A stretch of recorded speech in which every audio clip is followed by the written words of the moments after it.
السلام علیکم ورحمۃ اللہ وبرکاتہ۔ مولانا محمد الیاس گمن حفظہ اللہ تعالیٰ کا عوام الناس کے لیے اور مقتدیوں کی فیور میں جو خطباء اور حفاظ، خاص کر جو امام مسجد ہیں، ان کو ڈانٹتے ہوئے انہوں نے نصیحتاً بات کی کہ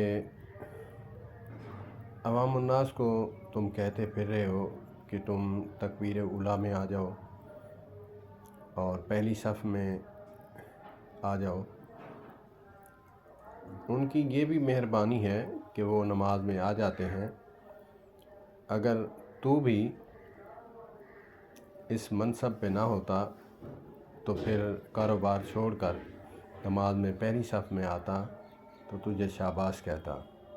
یہ ان کی مہربانی ہے کہ دنیا میں رہتے ہوئے، دولت کے جھنجھٹ میں رہتے ہوئے، کاروبار میں رہتے ہوئے نماز پڑھنے تو آ جاتے ہیں۔ انہیں شاباش دے، انہیں مت ڈانٹ، ان کو اپریشیٹ کر کہ اللہ پاک آپ کے جذبے کو قبول فرمائے، آپ نماز پہ آتے ہیں، بڑھ چڑھ کر ٹائم کی پابندی کریں، کوشش کریں کہ نماز کی پہلی صف میں آئیں، کم از کم نماز تو پڑھیں۔ اللہ پاک مولانا محمد الیاس گمن حفظہ اللہ تعالیٰ کو صحت والی لمبی زندگی عطا فرمائے۔ والسلام علیکم ورحمۃ اللہ۔